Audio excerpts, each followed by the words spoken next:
Herkese salam. Bugün sizlerle hayat bilgisi 1. sınıf dersliyini işleyeceğiz. Bir neçə yorum gördüm. Dediniz ki, ancaq İngilis, Azərbaycan dili, riyaziyyat dərslikləri üzərində işləyirsiniz.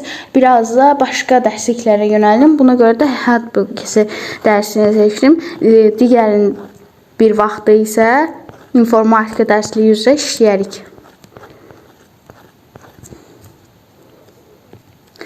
Burada hansı səhifələrdə hansı mövzuların olduğu yazılır. Ona görə bu səhifələri keçirəm. Dərslikdə istifadə olunan personajlar: Sənan, Sevil, Azər, Səbinə, Elxan, Günay, Kamran və Leyla. Kitabla tanış olaq. Bölməyə dair məlumatlar təqdim olunur və verilən suallara şagirdlərdə bölmə haqqında təsəvvür yaradılır.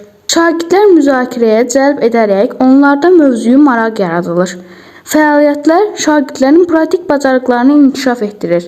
Təlim nəticələrində nəzərdə tutulan anlayışların təqdim edilir. Şagirdlər müstəqil düşünmə bacarığını inkişaf etdirir və bilikləri möhkəmləndirir. Bölmə üzrə mənimsənilən bilik və bacarıqlar təkrarlarla möhkəmləndirilir. Qazanılmış bilik və bacarıqlar böyüklərin köməyi ilə oyun, müzakirə və müxtəlif fəaliyyətlərlə dərinləşdirilir. Sualların köməyi ilə şagirdlər mövzuya dair biliklər yoxlanılır. Açar sözlər mövzuda öyrədəcək yeni anlayışlardır. Mən kiməm? Məktəb. Hazırsınızmı? Uşaqlar məktəbə nə üçün gedirlər? Bilik almaq üçün, əlifbanı, rəqəmləri öyrənmək üçün. Uşaqlar bir-birlə necə tanış ola bilərlər? İlk dəfə müəllimləri ilə tanış olduqda.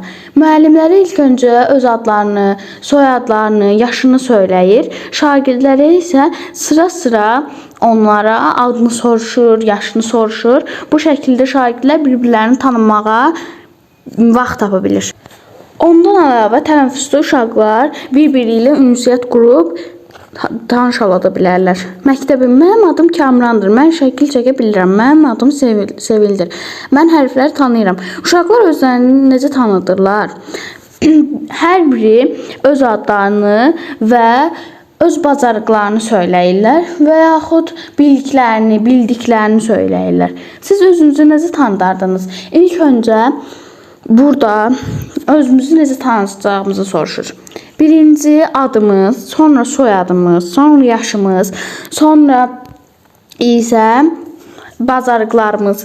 Məsələn, kimisi rəsm çəkə bilir, kimisi tikişlə məşğul olur və sairələr də var. Sinif yoldaşlarınızla belə tanış ola bilərsiniz. Parta yoldaşınızla tanış olun. Ondan hansı oyuncaq xoşladığını soruşun və həmin oyuncağın şəklini çəkin. Bunu siz məktəbdə fəaliyyət olaraq işləyəcəksiniz. Öyrənmə, məktəb yaşına çatmış hər bir uşaq məktəbə qəbul olunur. Siz artıq məktəblisiniz. Məktəbdə uşaqlar yeni biliklər öyrənir, yeni dostlarla tanış olurlar. Müzakirə. Uşaqlar nə üçün təhsil alırlar? Məktəb yaşına çatmayan uşaqlar harda təhsil ala bilər? Uşaqlar nə üçün təhsil alırlar? Gələcəyi düz yönləndirə bilmək üçün. Məsələn, kimisi həkim olur, kimisi müəllim olur, kimisi memar olur.